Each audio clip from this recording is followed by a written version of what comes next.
이런 질문에도 답을 해줄지 궁금합니다. 안녕하세요. 마인드치과 원장 양재민. 김인석. 이동원입니다. 지난 시간에 이어서 오늘도 이동원 과장님이 함께 해주셨어요. 반갑습니다. 네, 또 불러주셔서 감사합니다. 오늘도 챗GPT에 관련된 주제를 함께 이야기해 보려고 하는데요. 이번에는 실제로 치과를 방문했을 때 환자분들이 좀 궁금해하는 그런 내용들로 골라서 한번 질문해 보려고 합니다. 뭐 여러 가지 질문 중에서 제가 생각한 것은 이것입니다. 구내염의 원인에 대해 알려줘. 챗GPT의 답변은 이렇습니다. 진짜 신기하고 똑똑한 것 같아요.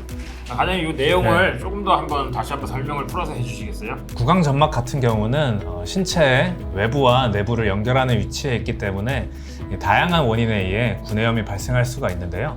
특히 이제 세균, 바이러스, 곰팡이 등에 의해 이제 염증이 생길 수가 있고 직접적인 접촉이나 공기 중 전파 등이 원인이 될 수가 있습니다. 스트레스나 피로, 생리주기, 급격한 체중 변화, 비타민이나 영양 부족 등의 결국엔 이제 면역력의 저하를 일으키는 그런 원인들 때문에 발병할 수 있을 것 같아요. 치료 방법이 어떤 게 있을까요?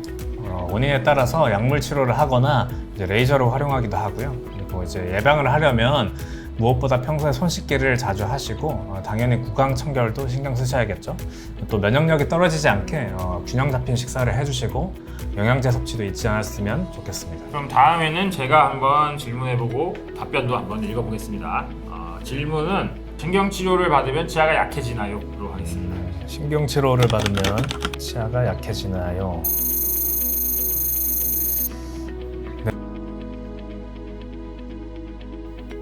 신경치료를 하면 신경까지 도달하는 치즈를 삭제하기 때문에 치아가 약해진다고 생각할 수 있을 것 같아요. 실제로 신경치료하는 중간에 과정에서는 치아의 구조가 약해지는 건 사실이에요. 그렇기 때문에 마무리 단계에서 보철 치료를 해서 다시 약해진 치아를 보강하게 되는 거죠. 꼭 치료를 해야만 되는 경우들도 존재합니다. 응급으로 치수염 때문에 아파서 오시는 분들이 많으시잖아요. 그렇죠. 이제 입에 얼음을 물고 오시는 분들도 있고. 어쩔 수 없이 이제 신경치료를 하지 않으면 안 되는 상태에서는 신경치료를 미뤘을 때 이제 더 큰 문제가 될 수 있습니다.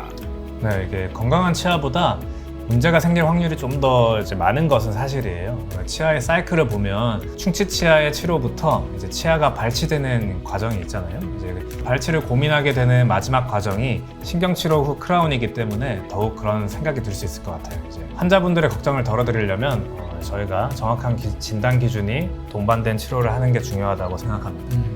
이번에는 제가 질문을 한번 해보고 답변까지 읽어보겠습니다. 양치질은 어떻게 하는 것이 잘하는 것일까? 양치질은 어떻게 하는 것이 잘하는 것일까요?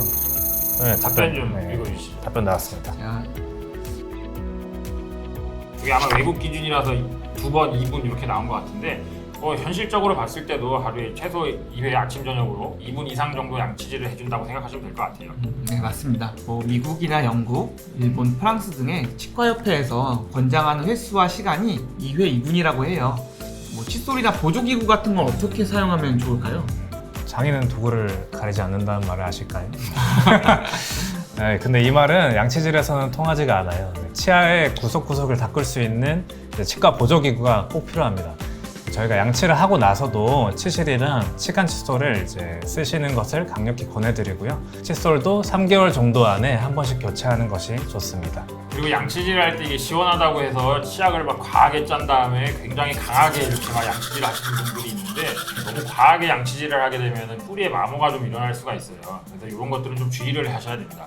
답변 중에 칫솔로 너무 오래 헹구지 않기는 좀 논란이 있을 수 있을 것 같아요. 치약의 계면활성제 성분이 구강 내에 남아있으면 입안이 건조해지는 부작용이 생길 수 있는데 반대로 이제 불소 성분이 좀 남아있으면 충치 예방 효과도 기대할 수 있잖아요. 하지만 뭐든지 적당히 해야겠죠. 그리고 마지막 질문 기회는 이동 원장님이 한번 해주시죠. 이런 질문에도 답을 해줄지 궁금합니다. 치과는 왜 무서울까요? 네, 치과는 환자분들에게 굉장히 무섭고 공포스러울 수 있는 공간이란 걸 다시 한번 생각하게 되네요. 구강내는 사실 머리카락 한 올의 감촉도 느끼는 굉장히 예민한 곳이잖아요. 치아 사이에 뭐 작은 이물질만 하나 껴도 그냥 하루 종일 막 불편한데 그런 만큼 치과 치료 시에도 많은 불편감을 느낄 수 있다고 생각이 들어요. 네, 그래서 이제 참 뻔한 대답이긴 하지만 친절이 굉장히 중요한 것 같습니다. 대부분의 문제가 이걸로 많이 해결되니까요. 불편함이나 통증, 또 궁금한 것 같은 것들에 대한 소통을 환자분들이랑 잘 한다면 좀 더 편하게 치료를 받을 수도 있으니까요.